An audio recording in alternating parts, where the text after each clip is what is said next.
Assalamualaikum warahmatullahi wabarakatuh. Oke, apa kabar semuanya? Semoga semuanya dalam keadaan sehat terus ya. Oke, kali ini kita bertemu di semester genap. Ternyata masih pandemi, jadi ya kita harus belajar daring lagi, nggak apa-apa ya. Kita berdoa semoga pandeminya segera berakhir dan kita bisa ketemu di sekolah nanti. Nah, sekarang kita akan membahas bab baru, yaitu tentang hukum Newton. Nah, nanti hukum Newton tuh ada dua, ada yang tentang gerak dan ada yang tentang gravitasi. Nah, sekarang yang akan kita pelajari itu hukum Newton tentang gerak. Nah, materi ini udah nggak asing lagi buat kalian. Kenapa? Karena di SMP kalian sudah pernah belajar tentang hukum Newton. Oke, nah ini kompetensi dasarnya. Ada menganalisis interaksi gaya serta hubungan antara gaya, massa, dan gerakan benda pada gerak lurus. Kemudian melakukan percobaan berikut presentasi hasilnya terkait interaksi gaya serta hubungan gaya, massa, dan percepatan dalam gerak lurus serta makna fisisnya. Oke, langsung aja ya. Sebelum kita membahas tentang hukum Newtonnya, nah kita nggak akan lepas dengan yang namanya gaya. Jadi berbeda dengan gerak yang kita pelajari di semester sebelumnya, kalau gerak yang kemarin itu kita sebut dengan kinematika. Artinya apa? Kinematika itu kita mempelajari gerak tanpa mempelajari penyebabnya. Nah, kalau sekarang gerak yang kita pelajari itu namanya dinamika. Jadi dinamika itu kita belajar gerak dan mempelajari juga penyebab geraknya. Apa yang menyebabkan benda bergerak?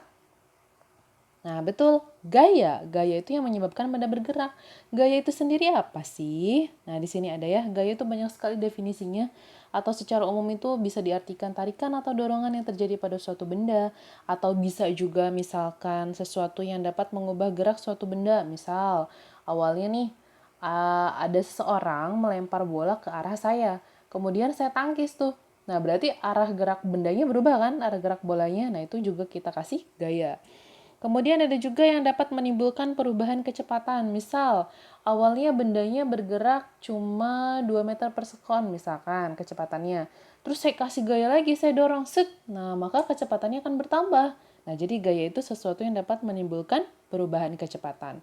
Atau bisa juga nih, ada sebuah pegas misalkan, awalnya pegasnya panjangnya 10 cm. Terus saya tarik. Nah, jadi 15 cm. Nah, artinya gaya itu apa?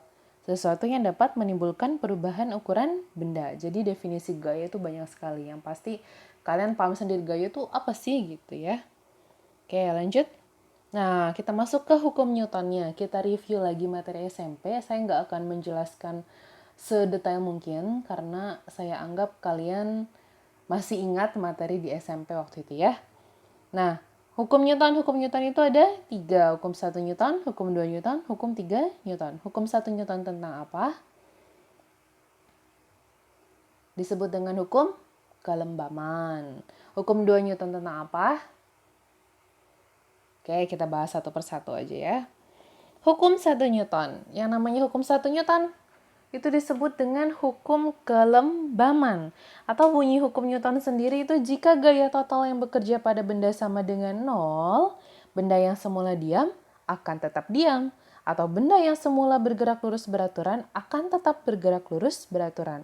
Atau yang sering kalian ingat dengan sigma F sama dengan 0. Jadi kalau gaya totalnya itu yang bekerja pada benda itu 0, kalau benda awalnya diam ya diam aja. Kalau benda yang awalnya bergerak lurus beraturan, ya bakal tetap bergerak begitu aja gitu. Kalau gayanya 0. Contoh dalam kehidupan sehari-hari. Nah, ini ada gambar nih. Ada orang naik mobil, terus tiba-tiba nabrak ngerem. Nah, yang diperhatikan itu gerak badannya. Dia badannya maju mundur gitu kan. Kalau misalkan kalian lagi naik motor, tiba-tiba direm, badannya kemana? Maju ke depan. Kalau misalkan lagi diam tiba-tiba lagi naik motor nih diam, tiba-tiba motornya digas, badannya kemana? Mundur ke belakang. Nah, fenomena itu contoh dari hukum 1 Newton atau hukum kelembaman. Oke, lanjut. Hukum 2 Newton. Ini yang sering kita pakai dalam kehidupan sehari-hari. Enggak sih, semuanya juga sering dipakai ya. Cuma ini dipakai untuk analisisnya nanti. Apa sih hukum 2 Newton? Nah, di sini hukum 2 Newton itu berbunyi percepatan yang ditimbulkan oleh gaya yang bekerja pada sebuah benda berbanding lurus dengan besar gaya dan berbanding terbalik dengan massa benda. Jadi kalau misalnya gayanya yang kita kasih semakin besar, maka percepatannya juga akan semakin besar. Nah, kalau misalkan si masanya itu semakin besar, nah ini misalkan ada mobil yang ini nggak ada masanya, nggak ada balok-baloknya nih. Kalau yang ini ada balok-baloknya, maka percepatannya kan semakin kecil karena percepatan itu berbanding terbalik dengan massa atau yang sering kalian kenal dengan sigma F sama dengan M kali A. F-nya itu gaya, M-nya massa, A-nya percepatan. Lanjut. Hukum 3 Newton. Apa sih hukum 3 Newton? Ya, hukum aksi reaksi. Atau jika sebuah benda A mengerjakan gaya pada benda B mengerjakan gaya pada benda A yang besarnya sama, tapi arahnya berlawanan. Nah, contohnya kayak di sini ada orang ngedorong tembok, misalkan si orang ini benda A, si temboknya itu benda B. Jadi orang ini ngasih gaya ke tembok, maka tembok juga akan ngasih gaya ke orang dengan gaya yang besarnya sama, tapi arahnya berlawanan. Nah, ini contohnya ketika dia pakai sepatu roda, dia ngedorongnya ke tembok, tapi dia mundurnya ke belakang gitu. Nah, ini contohnya aksi reaksi. Atau bisa juga misalkan kalian mendayung perahu. Kalian mendayungnya ke belakang, perahunya jalannya ke depan. Nah, itu aksi reaksi juga. Lanjut. Sampai sini ada pertanyaan? Kalau ada pertanyaan nanti bisa tanyakan langsung ke saya ya. Oke, sebelum kita menganalisis hukum Newton, kita harus tahu dulu macam-macam gaya. Jadi gaya itu banyak sekali. Nah, ini cuma ada beberapa gaya yang akan saya jelaskan. Yang pertama yaitu ada gaya berat. Nah, ini udah familiar ya sama kalian ya. Gaya berat atau gaya tarik bumi yang bekerja pada sebuah benda. Yang namanya gaya berat karena gaya tarik bumi, maka arahnya kemana? Nah, selalu ke pusat bumi. Gaya berat itu lambangnya W kecil. Nah, cara mencari gaya berat itu sendiri M kali G, massa dikali percepatan gravitasi. Kemudian yang kedua ada yang namanya gaya normal. Ini tadi gaya berat itu lambangnya W kecil ya. Gaya normal atau lambangnya N besar. Gaya kontak yang bekerja dengan arah tegak lurus bidang sentuh jika dua benda bersentuhan. Ingat syaratnya dia ada dua benda bersentuhan. Dan arahnya tegak lurus bidang sentuhnya. Nah, di sini saya ada contoh nih gambar-gambar benda yang ada di bidang, tapi bidangnya beda-beda. Oke, sekarang kalau bidang yang pertama. Gaya beratnya kemana? Ingat tadi gaya berat itu arahnya kemana? Ke pusat bumi. Berarti gayanya ke bawah gaya beratnya. Oh, berarti W-nya di sini gitu. Berarti kalau di situ gaya normalnya kemana? Gaya normal itu tegak lurus sama bidang. Bidang sentuhnya yang mana? Nah, bidang sentuhnya yang biru ini. Berarti kalau tegak lurus arahnya kemana? Nah, ke atas sana. Ini gaya normalnya gitu. Sekarang kalau miring, gaya normalnya kemana? Ingat bidang sentuhnya yang ini. Berarti gaya normalnya tegak lurus. Oh, berarti kalau tegak lurus ke sana. Set. Nah, ini gaya normalnya. Kalau gaya beratnya ke pusat bumi berarti kemana? Ke bawah lah, tetap. Buminya kan nggak kemana-mana. Sekarang kalau bidangnya begini, gaya normalnya kemana? Nah, tegak lurus bidang tetap set. Oh, berarti gaya normalnya ke sini. Aduh. Maaf ya, ini N ya, nggak kelihatan. N. Nah, gaya beratnya kemana? Ya tetap gaya berat selalu ke pusat bumi ya di bawah. W-nya di situ. Gitu ya. Jadi kita harus bisa menggambar diagram gayanya. Oke, lanjut. Kemudian ada yang namanya gaya gesek. Gaya gesek itu apa sih? Nah, gaya yang bekerja pada dua permukaan benda yang saling bersentuhan. Nah, jadi gaya gesek itu dibagi jadi dua, ada gaya gesek statik dan ada gaya gesek kinetik. Apa bedanya? Jadi kalau gaya gesek statik itu gaya gesek ketika bendanya masih diam sampai benda itu tepat akan bergerak. Nah, itu yang namanya gaya gesek statik.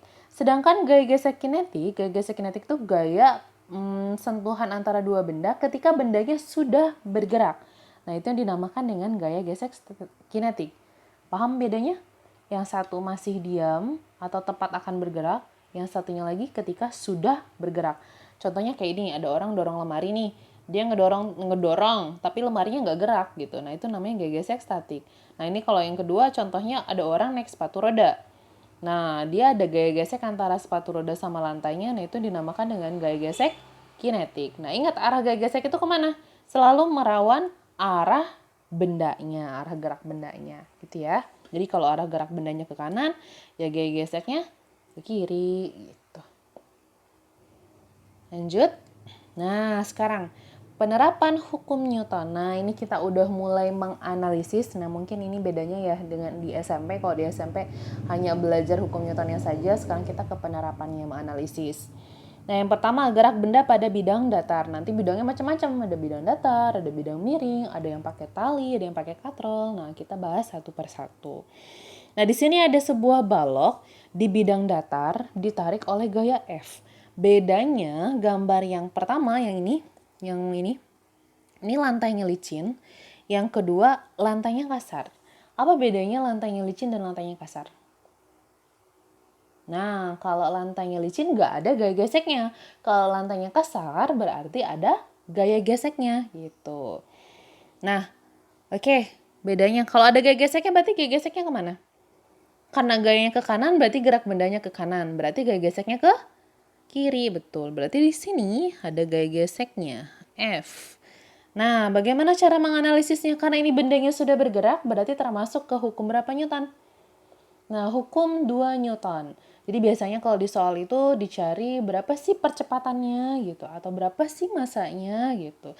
Kita buat persamaannya. Dari yang gambar yang pertama yang lantainya licin, kita buat persamaan hukum 2 Newton, berarti sigma F sama dengan M kali A. Nah, sekarang gaya yang bekerja pada balok ini ada siapa? Ya tetap ada gaya normal juga, ada gaya berat juga. Nah, tapi kita tinjaunya ke gerak bendanya aja. Karena gerak bendanya ini hanya pada sumbu X saja, maka ya kita lihat aja gaya yang ada di sumbu X itu siapa?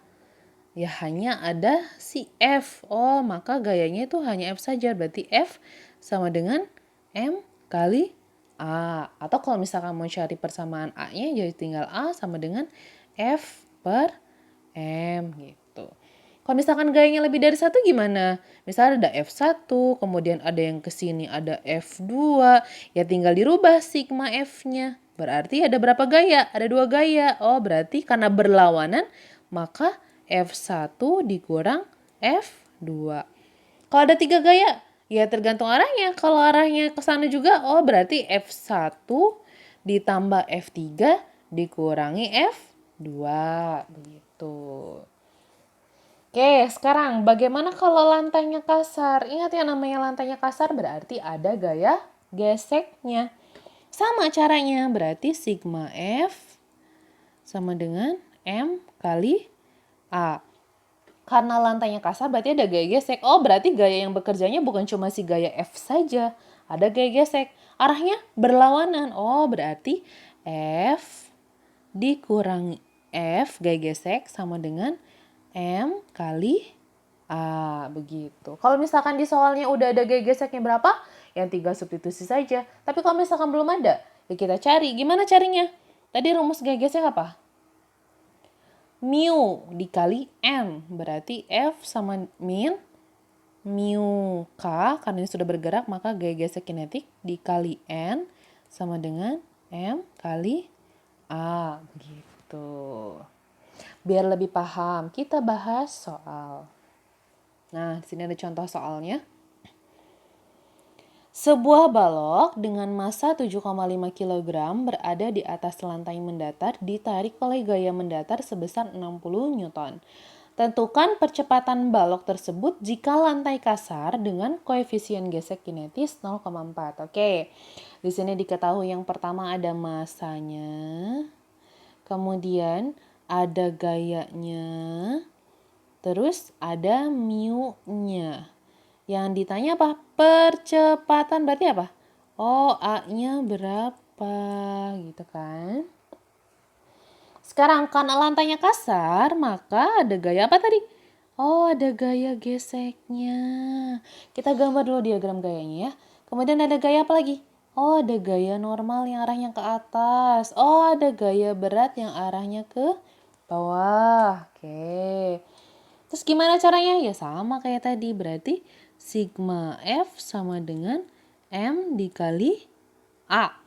Ada gaya apa berarti? Oh, ada gaya F sama gaya gesek. Berarti F dikurang gaya gesek sama dengan M kali A. Gaya geseknya udah ada belum? Oh, belum ada. Adanya cuma koefisiennya aja.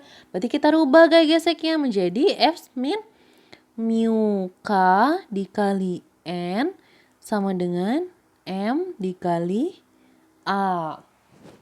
Tadi saya lupa menjelaskan di gaya gesek ya. Jadi yang lambangnya mu itu dibaca mu itu artinya koefisien gesek. Kalau mu S koefisien gesek statis, kalau mu K itu koefisien gesek kinetis. Nah sekarang ada F-nya, ada mu K-nya, ada M-nya, cari A-nya. Oh gaya normalnya belum ada berapa? Berarti kita cari dulu gaya normalnya. Gaya normal itu kan ada di sini nih yang arahnya ke atas. Nah dia searah sama si W. Ya nggak ada gaya lagi di sumbu Y ini. Berarti N sama dengan W, gaya beratnya itu sendiri. Nah, W itu tadi apa? M kali G. M-nya berapa? M-nya 7,5. G-nya 10. Berarti N-nya 75 Newton. Oke, sekarang kita masukkan ke sini. F-nya berapa tadi? 60.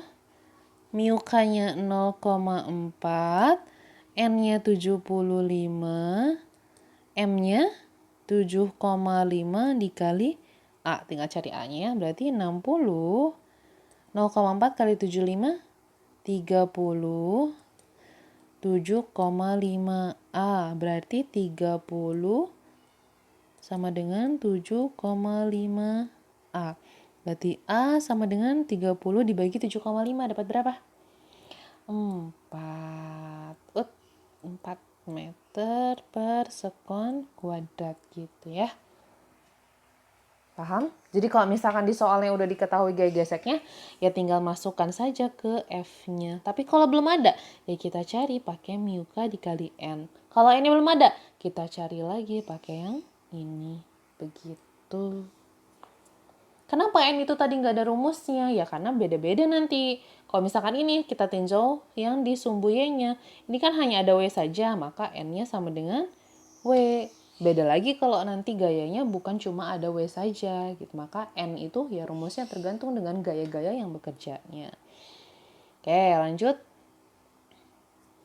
Sekarang, nah masih di yang bidang mendatar, tapi bedanya si gayanya ini nggak datar lagi. Tapi gayanya membentuk sudut gitu, membentuk sudut theta.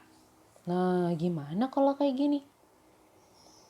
Sama kayak tadi, cuma bedanya si F ini diuraikan. Masih ingat menguraikan vektor? Ada F, ada theta, berarti diuraikan ke sini menjadi apa? Sin atau cos? Betul, pakai cos. Berarti ke sini ada F cos theta. Diuraikan ke sana menjadi apa? F sin theta. Oke. Berarti kalau lantainya licin, ya berarti nggak ada gaya geseknya. Berarti sigma F sama dengan M dikali A. Berarti F yang bekerja siapa? Yang ada di sumbu X ini siapa? Nah, hanya F cos theta saja. Maka F-nya jadi F cos theta sama dengan M kali A. Jadi kalau mau cari A ya tinggal F cos theta dibagi M. Jadi kalau ada gaya yang membentuk sudut, maka si gayanya itu harus diuraikan ke sumbu X dan ke sumbu Y gitu. Sekarang bagaimana kalau licin? Lantainya kasar. Kalau tadi licin sekarang kasar. Sama kayak tadi. Bedanya apa? Ya bedanya cuma ada gaya geseknya di sini. Ini tetap diuraikan. F cos theta. Ke atas sana diuraikan juga menjadi F sin theta. Tetap ya sama, di bawah ada gaya berat, ke atas ada gaya normal. Berarti kalau kita mau cari persamaannya ya sigma F sama dengan M kali A. Berarti ada gaya apa di sumbu X ini? Oh, ada F cos theta dan ada gaya gesek. Ya tinggal F cos theta dikurangi F sama dengan M kali A. Nah, udah. Jadi bedanya cuma itu aja. Gayanya diuraikan. Nah, F-nya sendiri sama kayak tadi. Kalau misalkan F-nya udah ada di soal, tinggal masukin. Kalau nggak ada, ya kita cari pakai mu kali N. Oke, biar lebih paham.